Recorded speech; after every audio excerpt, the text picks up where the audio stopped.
এটি হলো 1955 সালের ঘটনা। গোরখপুর শহরের সিটি হসপিটালে সুনিতা নামের একজন নার্স ছিল।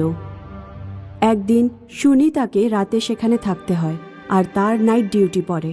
সুনিতা তার স্বামী হেমন্তকে ফোন করে। হেমন্ত, আজ আমার নাইট ডিউটি পড়েছে, তো আমি হসপিটালেই থাকবো। তুমি খেয়ে নিও আর তারপর ঘুমিয়ে পড়ো। ঠিক আছে সুনিতা, তুমি নিজের খেয়াল রেখো।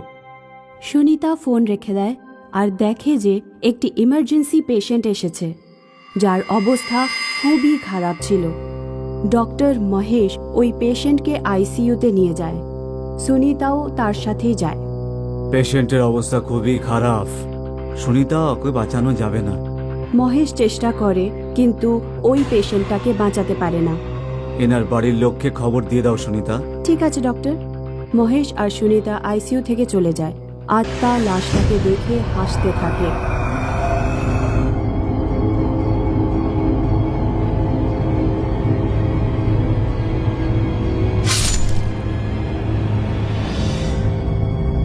পেশেন্টের বাবা খুব রাগের সাথে মহেশের ক্যাবিনে আসেন।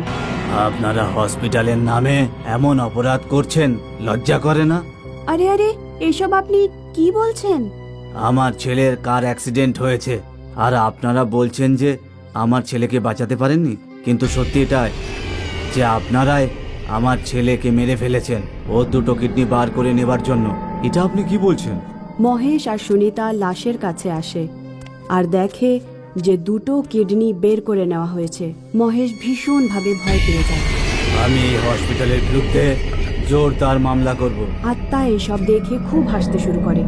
এবার শুরু হবে এই হাসপাতালের সর্বনাশ। হাসপাতালে কিডনি চুরির ঘটনা বাড়তে থাকে। এই সব ঘটনার জন্য হাসপাতালের বদনাম হতে থাকে। সংবাদপত্রে খবরও ছাপতে থাকে। একদিন রাতে মহেশ নিজের ক্যাবিনে বসেছিল, তখনই সেখানে সুনিতা আসে। কি হয়েছে ডক্টর? আপনাকে খুব বেশি চিন্তিত মনে হচ্ছে। ও ফিরে এসেছে সুনিতা, কামিনী এখানে আছে, এটা আমি জানি। ওই করেছে এসব। কামিনী কে? সবে 1 মাস হলো তুমি জয়েন করেছো, তাই না? তোমার আগে আমাকে কামিনী অ্যাসিস্ট করতো। ও খুব সিনিয়র নার্স ছিল, কিন্তু ও মোহিত নামে একটা ছেলের সাথে প্রেম করত, যার এই হাসপাতালে খুব আসা যাওয়া ছিল। মোহিত প্ল্যান করলো কিডনির বিক্রি করলে, ব্যবসা করলে কেমন হয়। ভালোবাসায় কামিনী ন্যায় অন্যায় ভুলে গেল আর মোহিতের কথা মতো কিডনির ব্যবসা শুরু করে দিল। একদিন ওদের এই সত্যিটা ধরা পড়ে গেল।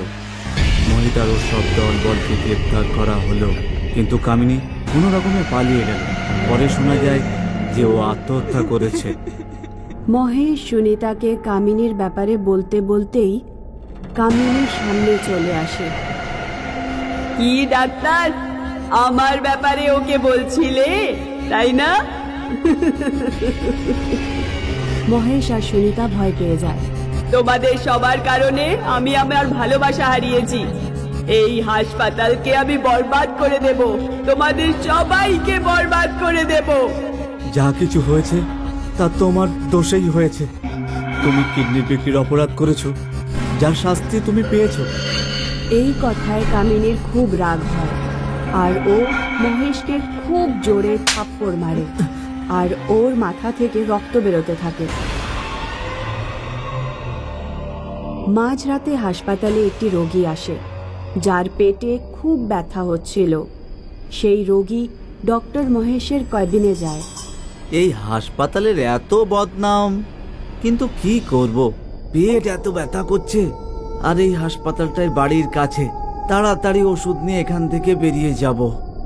ডক্টর, পেটে খুব ব্যথা হচ্ছে, ঠিক করে হাঁটতেও পারছি না। রোগী দেখে যে সুনিতা ডাক্তারের মাথায় ওষুধ লাগিয়ে দিচ্ছে।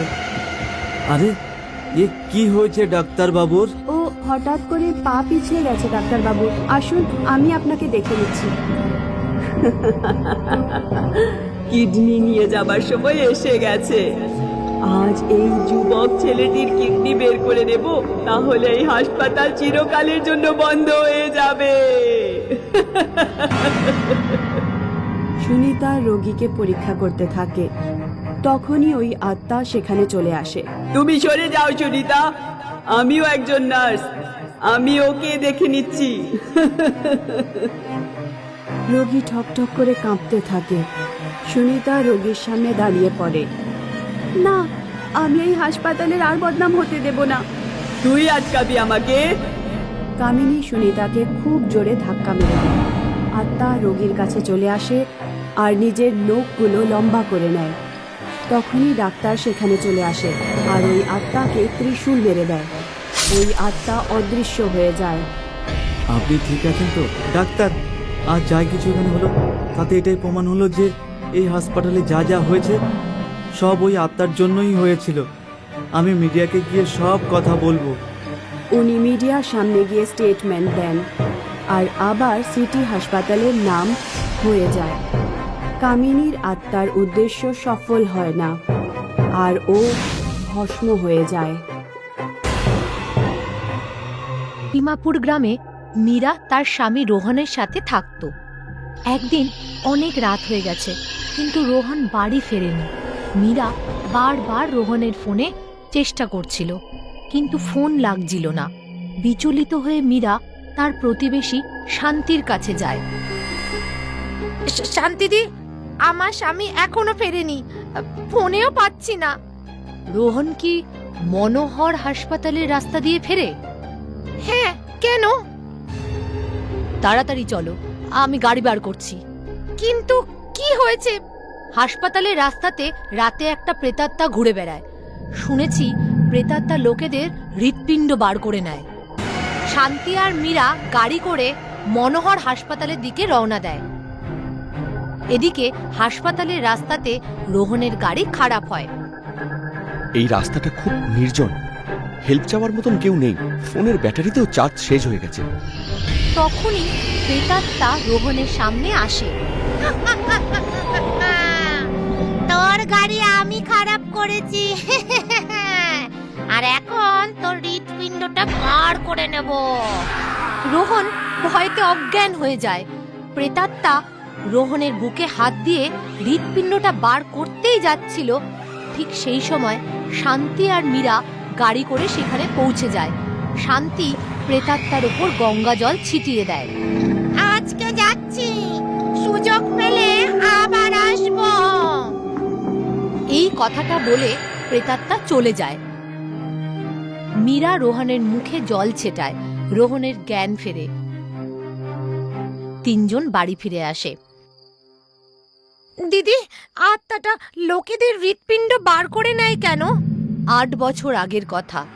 মনোহর হাসপাতালের রাস্তাতে একটা নব দম্পতির অ্যাক্সিডেন্ট হয়। বউটা কোনোভাবে তার বরকে নিয়ে হাসপাতালে পৌঁছায়।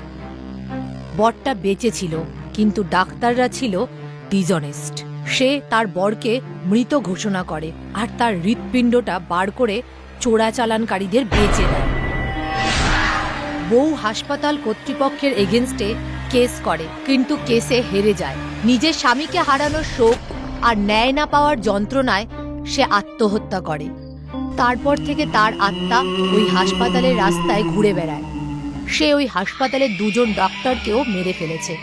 3 জন আরো বাকি আছে। ওই 3 জন নিজেদের ঘরকে তান্ত্রিক দিয়ে সুরক্ষিত করে দিয়েছে।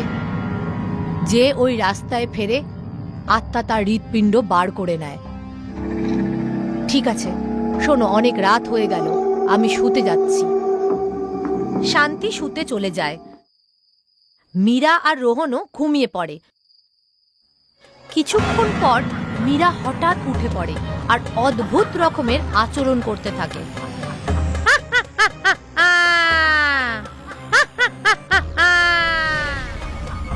রোহন ঘাবড়ে উঠে বসে। মীরা, মীরা, এ তুমি কি করছো? কি হয়েছে তোমার? মীরা টেবিলের ওপর রাখা ছুরিটি তুলে নেয় আর রোহনের ওপর আক্রমণ করে। তখন তুই আমার থেকে বেঁচে গিয়েছিলিস, কিন্তু এখন আর বাঁচবি না। রোহন দৌড়ে ঘরের বাইরে বেরিয়ে যায় আর মীরাকে ঘরে আটকে দেয়। মীরা ঘরের মধ্যে অদ্ভুতভাবে চিৎকার করতে থাকে। রোহন শান্তির ঘরের দরজা ধাক্কায়। শান্তি দরজা খোলে। শান্তিদি, শান্তিদি, জানি না মীরার হঠাৎ কি হয়েছে। ও আমার উপর কেমন যেন অ্যাটাক করেছে। মনে হচ্ছে হাসপাতালের রাস্তার ওই প্রেতাত্মা ওর শরীরে ঢুকেছে। আমি এক্ষুনি তান্ত্রিককে ফোন করছি। শান্তি ফোন করে তান্ত্রিককে ডেকে পাঠায়। কিছুক্ষণ পর তান্ত্রিক আসে আর দরজা খোলে। এ তুই এদেরকে কেন বিরক্ত করছিস? চুপ কর বুড়ো, তোকে আমি কিচ্ছু বলবো না।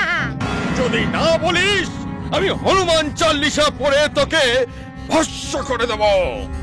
আমি কল্পনা, ওই ডাক্তারগুলো আমার স্বামীকে আমার থেকে চিনিয়ে নিয়েছে।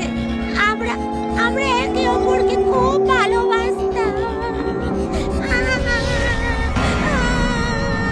ঠিক আছে ঠিক আছে, আমি তোমার কষ্ট উপলব্ধি করতে পারছি। তুমি আমাকে একটা ছোট্ট সুযোগ দাও, আমি ওই বাকি ডাক্তারদের শাস্তি দেব। আমাকে ভরসা করো, আমি একজন উকিল। আমি আজ পর্যন্ত ন্যায় পাইনি, আর পাবও না। আমাকে আমাকে একটা ছোট্ট সুযোগ দাও, আর তুমি আমার স্ত্রীকে প্লিজ ছেড়ে দাও, প্লিজ ছেড়ে দাও। ঠিক আছে, আমি তোমাকে একটা সুযোগ দিচ্ছি, কিন্তু তুমি যদি ওই ডাক্তারদের শাস্তি দিতে না পারো তবে আমি কিন্তু আবার ফিরে আসব। এই বলে আত্মা মীরার শরীরকে মুক্ত করে দেয়। রোহন হাসপাতালে ডক্টরদের এগেনস্টে কেস লড়ে আর সেই 3 জন ডাক্তারকে ফাঁসির শাস্তি দেওয়ায়। তারপর আত্মা সারা জীবনের মতো অদৃশ্য হয়ে যায়।